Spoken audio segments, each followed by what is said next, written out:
Dimensional Shades, a short story by Paul McCann. Our ship was making its way through the Earth's atmosphere. We were actually landing before we had originally taken off. Our projected place of landing was on an uninhabited island in the Pacific where we could gather our thoughts and make plans to enter back into civilization again. We landed the Noah 2 safely and opened up all of the hatches. How long had we been away was assumed to be at least 17 nuclear eons. I looked up and noticed that the sun shone in the sky, and so it was clear, and we returned to Earth before global warming had ever occurred. That was a long time ago for us all. I had read about the disasters on Earth when global warming began, but this was a time even before then. The island had trees and the ocean was calm. I didn't want to waste time now that we had returned to Earth. I had to record everything I could about our journey on Noah 2 before time eroded it from my memory. I needed some space to think and asked the crew to collect some samples of the soil and any healthy plants. I also told them I needed some samples of the marine life around the island. While they were doing that, I settled back into my council chair and placed the mind implant disc on my temples and started to record all the details I could remember about the voyage. My name is Lara, leader of the human pioneer ship Noah 2. There are 144 of us on board. We come from an era known as the 7th Nuclear Drain, and I was chosen to be the leader of the mission. The crew and myself were to be the last members of the human race, and it was up to us to continue the species. We had to find and inhabit another planet somewhere in space that could sustain life. But now we have returned to a time long before any of us even existed. This is a past eon we are in. Our age was long after global warming. Our time was known as the nuclear drain. But that is unimportant now. All the memory of when stars began to fall and when gravity imploded means nothing in the time here and now. One of the crew rushed into the cabin and shouted, "Captain Lara, come quick!" I jumped to my feet and ran after him. A large ship out on the ocean had spotted some of us on the island and had turned around and changed course. It was now making its way to the island. I asked everyone to disguise the ship with trees and vegetation and strip down into basic clothing. We had to work fast, and I had to think fast. As the large ship docked in the ocean, a small boat made its way over to the island. The captain approached me, and I reached out my hand to him. Hello, is everything okay?" I asked. The captain replied, Yeah, I thought this island was deserted. One of my crew noticed signs of life. That's when we turned around." I said, I hope you can keep it a secret. We're making a new movie about a crew that was shipwrecked here, and we're almost finished. So I'd appreciate if you could let us continue uninterrupted. The light's fading and we have a deadline to meet." The captain smiled and he said, No problem. Sorry to have disturbed you." They returned back to their small wooden boat and left us alone again on the island. Most of those who stood there gave us a sigh of relief. Fizz, one of my crew, looked puzzled and he said, "Captain Lara, how do you know about those things?"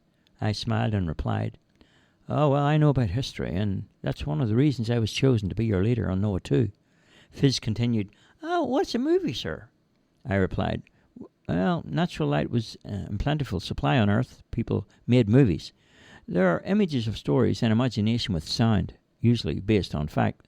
These stories were written down and acted out by people known as actors. These recordings were made on a device called a camera. The product of this stored images and then projected them for people to watch. They called it entertainment from the beginning of the 20th century until global warming had done its damage, and then, as Earth's light began to fade and fail, it was impossible to make any more movies." Fizz said, "So is that when mind and psych implanting came into being?" "That's right, which reminds me. I am in the middle of something, so if you could get on with tasks I assigned you to, I will resume my mind-implanted disc recording." As I to Noah 2, I pulled off some vegetation from the front hatch and returned to my cabin and took up where I had left off. Sitting back in my chair, I switched on the sequencer power drive to my mind implanter and started to think aloud. Now, for the purpose of history, and for anyone else who finds this and decodes my message, there and here are the events of our journey on Noah 2. My mind's eye opened and the pictures streamed onto the disc. My thoughts gouged themselves across the implanter. At the dawn of the first nuclear drain, when solar transport had been exhausted, the first methods of Novatronic-powered transport was introduced. Novatronic energy was fantastic, and everyone embraced this new and exciting resource. We had discovered a way to harness celestial power from the stars, and it was the answer to all our worries. Then suddenly it all went wrong. The dark spot on the sun began to appear and issued its final notice to the Novatronic age. The first star fell and the dark shade on the sun began to grow.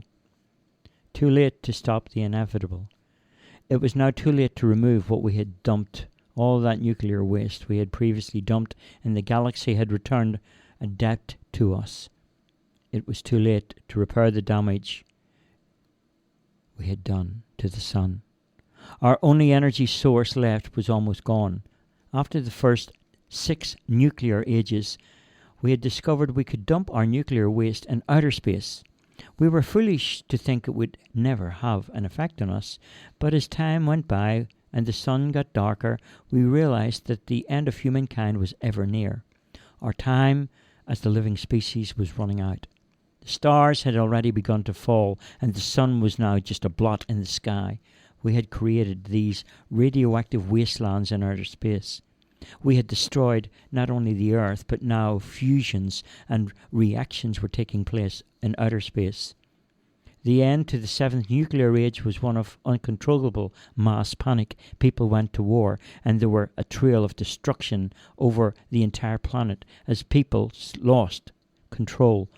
It seemed futile to carry on, but thank God many people still held on to ideals and kindness. When the sun had almost gone, some people started to dig their own graves and waited for the end to come. The millions of people that were now left on the planet had given up hope. In a last-ditch attempt to come up with a solution, the last Earth's Novatronic scientists had gathered together with the leaders of all nations in an underground complex called Silver City. I was one of the scientists who believed that we can continue with our human existence. It was a long shot, but it was one that we had, the only one we had. Radiation in reverse was only a theory, but I had experimented its properties during the early Novatronic research. I had a multi-layered posi-neutron device encased inside a series of Novatronic gridlocks. When this accidentally exploded, I had created an implosion of vortex that pulled in radiation waves back on itself. Now, this project was termed radiation in reverse. It was my belief that of the other scientists, maybe we could adapt that energy into a nuclear transference. We began to build the radiation fuel grids, and our plan was to escape the solar system in Noah 2. Then, New Hope had begun.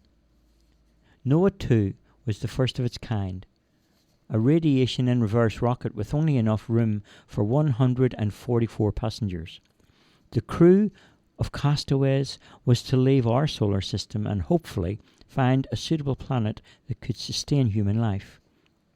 With this recyclable fuel, the Noah 2 would have the ability to travel around the universe for at least the next 3 generations. The next task was to choose the place where we were to go. So from a selected ballot, a list of people from each country began to be chosen from a computer system, and data was processed. The captain and the crew of Noah 2 had been picked. I was lucky to be the first person chosen. after myself, there had to be 2 members of every culture, and they were to be made up of highly skilled builders and farmers. There had to be religious, there had to be teachers, scientists, artists, musicians and poets, doctors and young children from all walks of life. We needed the essence of humankind on board Noah 2. After the people were chosen, another list was made up. This list was to include animals, wild and tame, books and antiques, miracle drugs, and the most important remaining, in vitro fertilization programs and mind and psych implant devices. Soon the day came, and Noah 2 was ready to depart. All the hatches were shut tight, and the countdown began. The roof of Silver City opened up, and as it did, a deadly red mist fell down upon all those in Silver City. We never knew the fate of those we had left behind. Noah 2 shot into the shaded sky at a speed before reached, never seen. The rocket ship of ours, in seconds of time, was shot through into a shaded sky, and we could only see what was left of the planet Earth. Outside the portholes of Noah 2, all we could see was a tiny blue ball appear and then disappear out of sight, all eyes turned away. And there were a few moments' silence. There, and then, silence was shattered by banging and heavy thuds. Outside the Noah 2, huge meteors were bombarding the ship. We were inside a meteor storm, and Noah 2 was being thrown around in space. Fireballs were being rushed past the porthole windows. We were in a bad way, and some went frantic in fear. It looked like the first human pioneers were about to be destroyed, when suddenly a bright light appeared above Noah 2. A strange force field was protecting the ship and its crew from destruction. All the instruments on board Noah 2 ceased to function, and the nuclear transference main drive engines were cut. All thrusters and side props went in reverse as Noah 2 changed its course. It was as if the ship was being controlled by some outside intelligence. On board I saw and spoke to some family and friends who had died years before. In the brilliant white light I was told not to worry. There was a beautiful sensation of peace in this light. As the white light around us left, I saw what looked like a tunnel of flowing lights.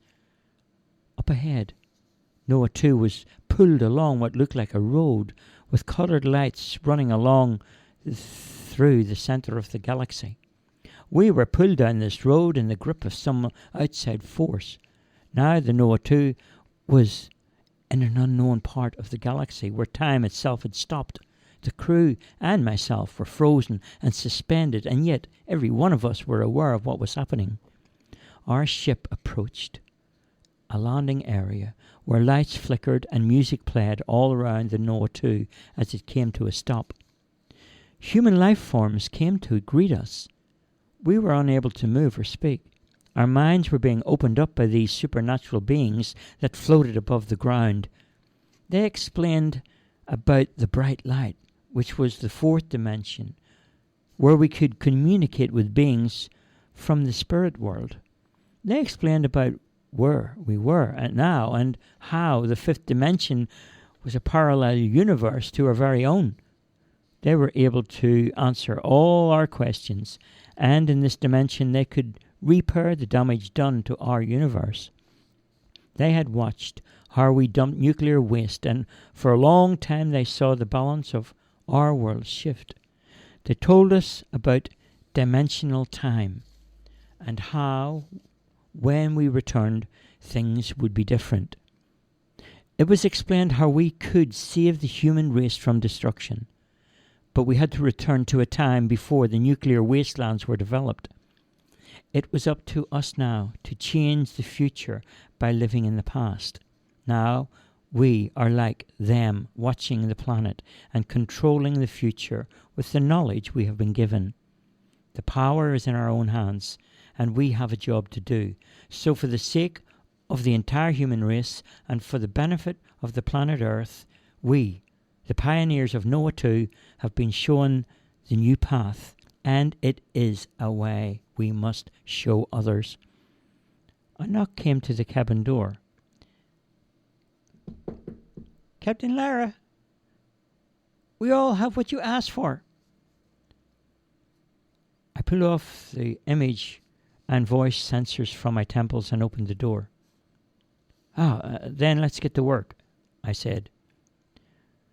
With the seeds and the chemicals we were given by those in the fifth dimension, we planted and coated the first of the Earth's plants and marine life. New trees and life forms grew immediately. Life on Earth was changing before our very eyes. Now, there were new fish that swam through the oceans, and what a difference we had already made. But there was still so much to do to prevent the first signs of global warming. There were 144 of us, and we all had been given specific jobs to complete on Earth. After a number of years, salvation was found and humankind grew into perfection. As a species, we stood on new ground, and people all over the world had a new life to live and to love. The end.